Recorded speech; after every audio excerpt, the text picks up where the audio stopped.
Hi friends, stitching front എന്ന നമ്മുടെ ചാനലിൻ്റെ പുതിയ വീഡിയോയിലേക്ക് എല്ലാവർക്കും സ്വാഗതം. ഇന്നൊരു ചെറിയ വീഡിയോ ആയിട്ടാണ് വന്നിരിക്കുന്നത്. സാരി ബ്ലൗസിൻ്റെ സ്ലീവിൽ, സാരി ബ്ലൗസോ ചുരിദാറോ എന്തും ആയിക്കോട്ടെ, സ്ലീവിൽ ചെയ്യാൻ പറ്റുന്ന ചെറിയൊരു പാറ്റേൺ. സാധാരണ പ്ലെയിൻ മെറ്റീരിയലൊക്കെ ആണെങ്കിൽ നമുക്ക് ബീഡ്സ് വർക്കോ അല്ലെങ്കിൽ എന്തെങ്കിലുമൊക്കെ ഒരു വർക്ക് ചെയ്താൽ അത് ഹൈലൈറ്റ് ചെയ്തിരിക്കും. ഇതിപ്പോൾ ഇതുപോലെ എംബ്രോയ്ഡറി ഉള്ള ഒരു പീസാണ് എങ്കിൽ കൂടി നമുക്കതിൻ്റെ സ്ലീവിൽ ചെയ്യാവുന്ന ഒരു ചെറിയ പാറ്റേൺ. അപ്പോൾ ഇത് ഈ ഒരു ഫംഗ്ഷന് വേണ്ടി മാത്രം ചെയ്യുന്ന ഒരു പാറ്റേൺ ആണ് കേട്ടോ. അത് കഴിഞ്ഞാൽ നമുക്കത് മാറ്റാനും പറ്റും. ആ രീതിക്കാണ് ഈ പാറ്റേൺ ചെയ്യുന്നത്. അപ്പോൾ നിങ്ങൾക്ക് തീർച്ചയായിട്ടും അത് ഉപകാരപ്പെടും. പിന്നെ ബ്ലൗസിൻ്റെ കട്ടിങ്ങും സ്റ്റിച്ചിങ്ങും ഡീറ്റെയിൽ വീഡിയോ ഞാൻ ഇതിനു മുമ്പ് ചെയ്തിട്ടുണ്ട്. ഞാനത് ഡിസ്ക്രിപ്ഷൻ ബോക്സിൽ അതിൻ്റെ ലിങ്ക് കൊടുത്തിരിക്കാം. അപ്പോൾ കാണാത്തവരുണ്ടെങ്കിൽ ഒന്ന് കണ്ടോളുക. എന്തെങ്കിലും അഭിപ്രായങ്ങളോ സംശയങ്ങളോ ഉണ്ടെങ്കിൽ ചോദിക്കുക. ഡിസ്ക്രിപ്ഷൻ ബോക്സ് ഈ വീഡിയോൻ്റെ താഴെ തന്നെ നിങ്ങൾ നോക്കുമ്പോൾ വലതുഭാഗത്ത് താഴ്ഭാഗത്തായിട്ട് വി പോലൊരു ഷേപ്പിലൊരു മാർക്ക് കാണും. അതിൽ ജസ്റ്റ് ഒന്ന് ടച്ച് ചെയ്താൽ മതി, നമ്മൾ ഡിസ്ക്രിപ്ഷൻ ബോക്സ് ഓപ്പൺ ആകുന്നതായിരിക്കും. അതിൽ നിന്നും ലിങ്ക് സെലക്ട് ചെയ്യാം. പിന്നെ നമ്മുടെ ചാനൽ ആദ്യമായിട്ടാണ് കാണുന്നതെങ്കിൽ നിങ്ങളൊന്ന് സബ്സ്ക്രൈബ് ചെയ്തേക്കുക. തൊട്ടടുത്തുള്ള ബെൽ ബട്ടൺ അമർത്തി ഓൾ സെലക്ട് ചെയ്താൽ തുടർന്നുള്ള വീഡിയോസ് എല്ലാം നിങ്ങൾക്ക് നോട്ടിഫിക്കേഷൻസ് കിട്ടുന്നതായിരിക്കും കേട്ടോ. അപ്പോൾ നമുക്ക് ഈ സ്ലീവ് അറ്റാച്ച് ചെയ്യുന്നതിലേക്ക് പോകാം.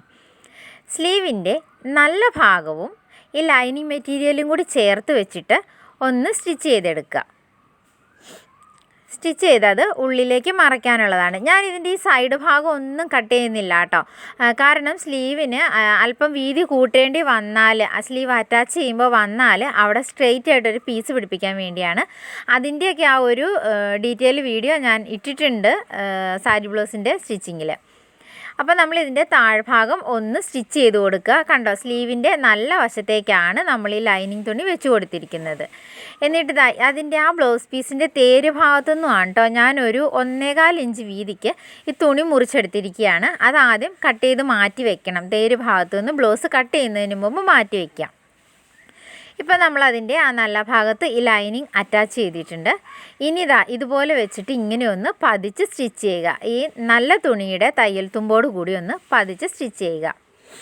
പിന്നെ നമ്മൾ ഈ ആദ്യം മുറിച്ചെടുക്കുന്ന 1.25 ഇഞ്ച് ആ വീതിയുള്ള തുണി തേരില്ല എങ്കിൽ നമുക്ക് സിക്സാക്ക് ചെയ്യേണ്ടി വരും. എങ്കിലാണ് അത് ഭംഗിയായിട്ടിരിക്കുകയുള്ളൂ. അപ്പോൾ സിക്സാക്ക് മെഷീൻ ഇല്ലാത്തവർ തീർച്ചയായിട്ടും തേര് ഭാഗം തന്നെ കട്ട് ചെയ്തെടുക്കാൻ ശ്രദ്ധിക്കുക. നമ്മൾ ആ ലൈനിങ് അറ്റാച്ച് ചെയ്ത് ഇതുപോലെ തന്നെ സ്ലീവിലേക്ക് കറക്റ്റായിട്ട് വെച്ചിട്ടുണ്ട്.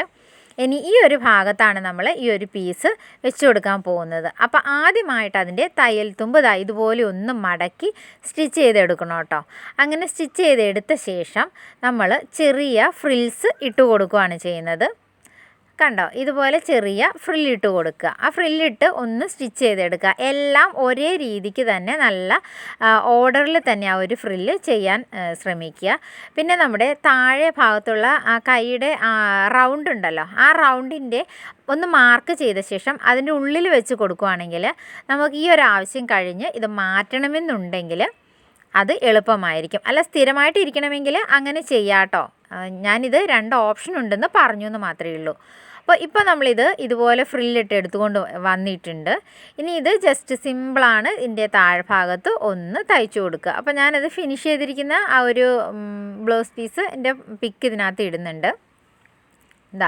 ഇതുപോലെ ഒന്ന് സ്ട്രെയിറ്റ് ആയിട്ട് സ്റ്റിച്ച് ചെയ്ത് കൊടുക്കുക. അതിനുശേഷം പ്രഷർ ഫൂട്ടിൻ്റെ വീതിക്ക് മാറ്റി ഒന്നുകൂടി സ്റ്റിച്ച് ചെയ്തെടുക്കുക. കാരണം അതിൻ്റെ ആ തയ്യൽ തുമ്പ് ഉള്ളിലുള്ളത് പുറത്തേക്ക് ഇങ്ങനെ അകന്ന് പോരാതിരിക്കാൻ വേണ്ടിയിട്ട് ഒന്നുകൂടി പതിച്ച് സ്റ്റിച്ച് ചെയ്തെടുക്കുക.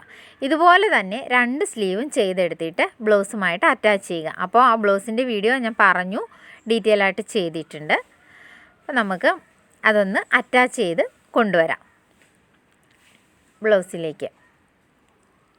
ഇപ്പം നമ്മൾ ബ്ലൗസിലേക്ക് ആ സ്ലീവ് അറ്റാച്ച് ചെയ്ത് ബ്ലൗസ് ഓൾറെഡി ഫിനിഷ് ചെയ്തിട്ടുണ്ട്. ഇപ്പോൾ സ്ലീവ് ഇരിക്കുന്നത് കണ്ടോ, ഇതുപോലെയാണ് ഈ സ്ലീവിൻ്റെ ഫിനിഷിങ് കിട്ടുക. അപ്പോൾ ഈ താഴെ ഭാഗം ഉണ്ടല്ലോ, ആ റൗണ്ട് ഭാഗം ജസ്റ്റ് ഒരു 1/4 ഇഞ്ച് ഒന്ന് ലൂസാക്കി വേണം ചെയ്യാനായിട്ട്. കാരണം ഇത്രയും തയ്യൽ തുമ്പും ആ തുണിയും അവിടെ ഉള്ളത് കൊണ്ട് ചിലപ്പോൾ താഴ്ഭാഗം ടൈറ്റായി പോകാനുള്ള സാധ്യതയുണ്ട്. അതുകൊണ്ട് അവിടെ ഒന്ന് 1/4 ഇഞ്ച് ലൂസ് ചെയ്ത് വേണം കേട്ടോ സ്റ്റിച്ച് ചെയ്ത് കൊണ്ടുവരാനായിട്ട്. ഇപ്പോൾ നമ്മുടെ സിമ്പിളായിട്ടുള്ള ആ ഒരു സ്ലീവ് റെഡി ആയിട്ടുണ്ട്. നമ്മളത് ഇട്ട് കഴിയുമ്പോൾ ഇതുപോലെ ആയിരിക്കും ഇരിക്കുക. കണ്ടോ, അപ്പോൾ ഇതുപോലെയുള്ള വീഡിയോസൊക്കെ ആയിട്ട് ഇനിയും വരാട്ടോ. അപ്പോൾ ആ വീഡിയോസ് മിസ്സായി പോവാതിരിക്കാനായിട്ട് ചാനൽ സബ്സ്ക്രൈബ് ചെയ്തോളുക. തൊട്ടടുത്തുള്ള ബെൽ ബട്ടൺ അമർത്തി ഓൾ സെലക്ട് ചെയ്യുക. അടുത്ത വീഡിയോ ആയിട്ട് വരുന്നത് വരെ എല്ലാവർക്കും ബൈ.